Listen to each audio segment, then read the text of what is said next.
Welcome to Montage Microchurch Network, where we are making disciples by loving Jesus and loving people. This series will explore the letters Paul wrote to churches while he was in prison: Galatians, Ephesians, Philippians, and Colossians. Join us while we wrestle with and apply these amazing letters to our lives. Let me ask you something. If someone asked you right now to defend your standing before God, to make the case for why you belong in His presence, what would you reach for? I think most of us, if we're really being honest, would start rattling off our spiritual resume, right? I go to church, I try to be a good person, I read my Bible, I'm not as bad as some other people I know, I've been a Christian since I was a kid, I serve in my community, I give money, I try to do the right thing. And here's the thing. None of those things are bad things. Most of them are actually really good things.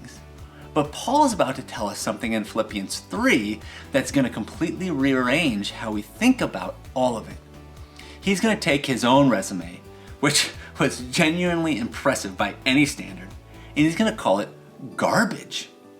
Not because the things on it are worthless, but because compared to knowing Jesus, they don't even register. And this is one of the most important passages in all of Philippians, and honestly, one of the most important in the entire New Testament when it comes to understanding what the gospel actually is. So, let's get into it here. Paul opens chapter 3 with a warning. He tells the Philippians to watch out for certain teachers who are going around telling people that faith in Jesus was not enough, that you also needed to follow the Jewish law, be circumcised, keep the religious rules, and basically earn your way into God's good graces. Paul calls them dogs, which in that culture was actually a pretty sharp insult. He's not messing around here. And the reason he's so fired up about it is because this is not just a minor disagreement about church preferences or worship styles. This is an attack on the core of the gospel itself. If you add anything to Jesus as the basis for your standing before God, your behavior, your background, your religious credentials, you have just gutted the good news completely. Paul will not let that go quietly. So he does something brilliant. Instead of just arguing against these teachers theologically, he holds up his own life and says, if anybody could make the case that their religious credentials get them right with God, it would be me. And then he lists them out. And then he says that none of it matters.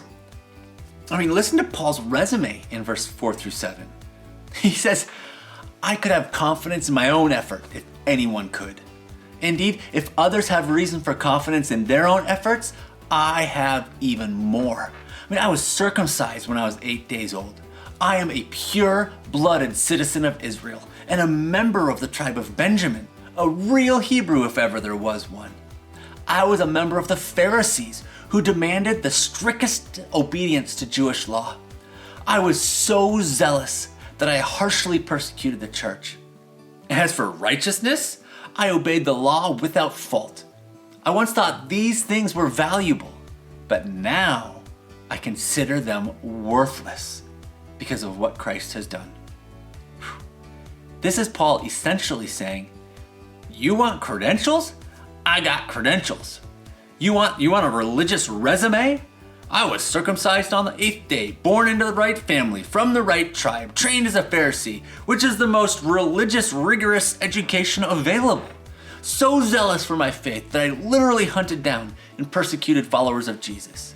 And by every external measure of religious law, I was blameless. If this were a job application for most churches, he would have been hired on the spot. And he says, all of it. I once thought these things were valuable, past tense. Something happened that completely changed how he saw his entire religious resume. And that something was an encounter with Jesus on the road to Damascus. And from that moment forward, everything looked different to him. I think about this in terms of my own life sometimes. The things I used to reach for when I tried to be a good person or when I wanted to feel good about my standings before God, right? How long I'd been a Christian, how much I knew about the Bible, how I was serving, whether I was doing more good things than bad things that week. And Paul's essentially saying that that whole way of thinking is the problem and not the solution. Because knowing Jesus changes everything. Paul says, yes, everything else is worthless when compared with the infinite value of knowing Christ Jesus, my Lord. For his sake, I have discarded everything else, counting it all as garbage so that I could gain Christ and become one with him. I no longer count on my own righteousness through obeying the law. Rather, I become righteous through faith in Christ. The word Paul uses here that gets translated as garbage, the actual Greek word is supagulon, and it's about as strong as you can get in the original language. Some scholars translate it more literally as a used female menstrual pad, right?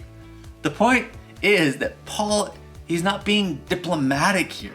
He's not saying his former credentials were slightly less important now. He's saying that compared to knowing Jesus, they are garbage. They are refuse. They are the thing you throw out in disgust. And notice what he's trading them in for. Not a better set of credentials, not a cleaned up version of his religious resume. He wants to gain Christ and become one with him. He wants a righteousness that's not his own, not something he produced or earned or achieved, but a righteousness that can only come through faith in Jesus. And that's the gospel in one sentence right there. You do not earn your standing before God.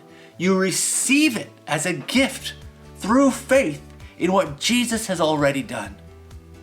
Tim Keller says the gospel is not advice on how to live better. It is news about what God has done for us in Jesus Christ. That distinction matters more than almost anything else when it comes to understanding what it means to follow Jesus. Advice says, here's what you need to do. News says, here's what's already been done.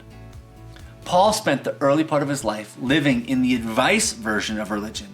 Try harder, do more, be better, earn it. And then he met Jesus and realized the news was so much better than any advice he could ever follow. And then verses 10 through 11 describe Paul's deepest longing. I want to know Christ and experience the mighty power that raised him from the dead. I want to suffer with him, sharing in his death, so that one way or another, I will experience the resurrection from the dead. This is where Paul lands, and it's worth sitting with for a minute because it's not what most of us would write down if someone asked us what we wanted most out of our faith. He does not say he wants more peace, or more clarity about his future, or more success in ministry, or fewer problems. No, he says he wants to know Jesus, to really know him. Not just know about him, not just get more information about him, but to know him the way you know someone who you've given your whole life to. And then he says something that is honestly a little jarring. He says he wants to share in Jesus' suffering. He wants to know what it feels like to follow Jesus all the way, even when it costs him something, even when it's hard, even when it leads him somewhere painful. Because he understands that the same power that raised Jesus from the dead is available on the other side of that kind of trust. The resurrection, it's not just a future event Paul's waiting for. It's a reality he wants to experience. The power of right now in his actual life. That is a level of devotion to Jesus that most of us are still growing into. And that's okay. Paul himself says in the next verse that he hasn't arrived yet either. But the direction of his heart is clear. Everything else is garbage. Knowing Jesus is everything. He is no fool who gives what he cannot keep to gain what he cannot lose. Jim Elliot wrote those words in his journal before he was killed as a missionary at 28 years old. He understood what Paul understood, that trading everything you have for Jesus is not a bad deal. It's the best deal that has ever been offered to anyone, because what you give up is all temporary, and what you gain is Jesus in eternity. Here's a question I want to leave you with today. Like, what is your resume? Not your work resume, I mean your spiritual resume. Well, what are the things that you quietly reach for when you want to feel good about your relationship with God? I mean, is it coming to church every Sunday? Is it your giving record? Is it how many years you've been a Christian? Is it how much you know, or how hard you try, or how good of a person you are compared to others? Right? Again, Paul's not saying that those things are bad. He's saying that they're just the wrong foundation. The moment you start building your confidence before God on anything other than what Jesus has already done for you, you've left the gospel and wandered into religion. And religion, it will wear you out because you can never do enough. You can never be enough. You can never know how to feel like you're truly secure because you don't know what enough is. But the gospel, the actual good news, says that your standing before God has nothing to do with your performance and everything to do with Jesus. You're not righteous because you earned it. You're righteous because Jesus gave it to you as a gift and you received it by faith. It's good news. It's not religious advice. That is the foundation. That is the only thing worth building your life on. Everything else, compared to knowing Him, is garbage. And once you really believe that, it's the most freeing thing in the entire world. So this week, our questions that we're going to talk about together is, number one, Paul says that knowing Jesus is so valuable that everything else is garbage by comparison. So let me ask you, do you spend more of your time getting to know Jesus or doing religious things for Jesus? Okay, number two, what religious things do you hold on to in your Christianity? Where does the pride start slipping in for you?